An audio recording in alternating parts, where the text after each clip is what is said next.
good team, and we just got to find ways to be more consistent from game to game, from quarter to quarter, from half to half. What can you take from the minutes that you guys played in the third to cut that lead to 5,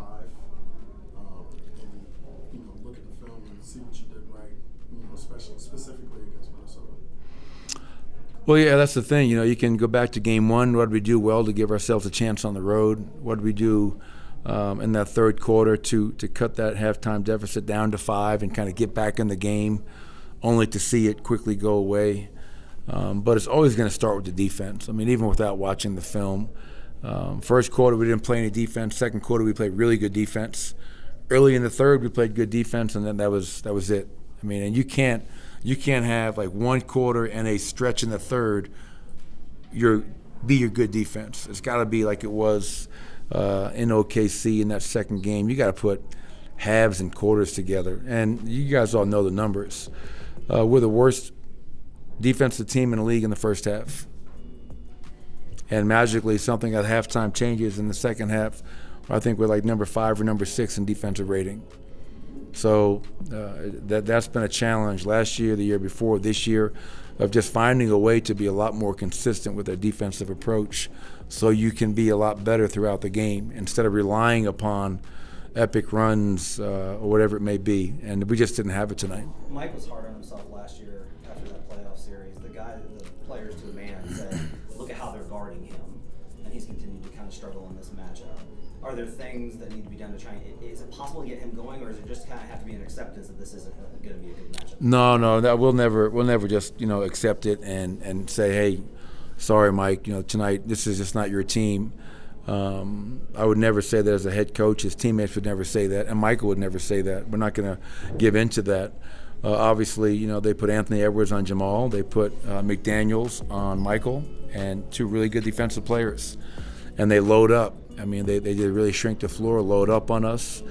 And but we can definitely find ways to get Michael better looks, screen better, get him open, get him separation, get him into some 2-man game with Nikola maybe, and where he can use his size and length and be more effective. But that's not just on him. That's on myself and the rest of the guys. One more. Do you think there's a pride discrepancy in this matchup, particularly in this building, in the last couple of years, where they've just kind of come in and, from my perspective, kind of taken it from you guys a couple of times? I would never question our guys' pride.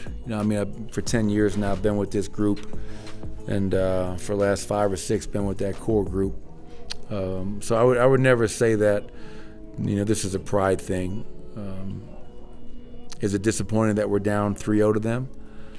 Is it disappointing that they beat us 3 times in our home court last year in the playoffs? Yeah, of course.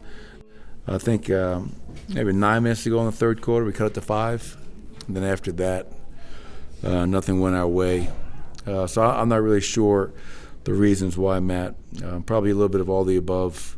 I know the last 2 games we did not have Aaron Gordon, and I think against a team with that kind of size and physicality, having Aaron would definitely help, but that's no excuse. Probably the craziest stat of the night, we didn't play much defense all night long. They had 115 points. They shot 48 from the field. They shot 43 from 3. They had 29 second chance points. On 12 offensive rebounds. That's a crazy stat.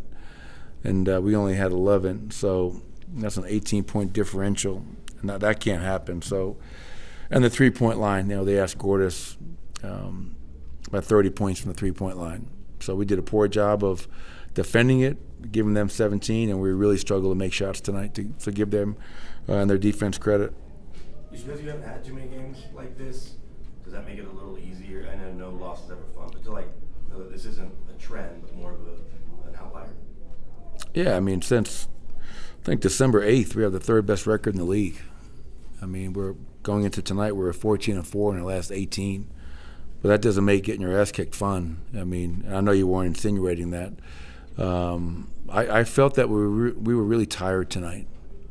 And I don't know if that back-to-back in OKC and the emotions of that, everything we put into that, I just felt that we were a step slow.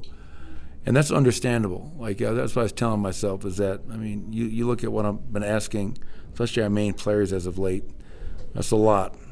And so we just got to find a way to get them as much rest heading into this upcoming back-to-back against LA and Washington. But they're a good team. They came in there, handled their business. We got to learn from it and try to be better come Friday night. How much of the rebounding margin, the second chance points, did you feel like was that tiredness, and how much of it was just their size and struggling with that? I'm sure. Well, I mean, 12 offensive rebounds isn't an awful number. I mean, that's the thing about it. It wasn't like they had 20 offensive rebounds for 29 points rather. It was only 12. And I don't know if I've ever seen 12 get turned into 29. So they must have hit a ton of threes off their offensive rebounds. But we've had an issue this year when teams shoot 43s. We all run into the paint, and we just have a hard time understanding long shots, long rebounds. And that's been, quite a few times this year. But we'll watch the film and try to get a better feel for how they got 29 second chance points. But, obviously they're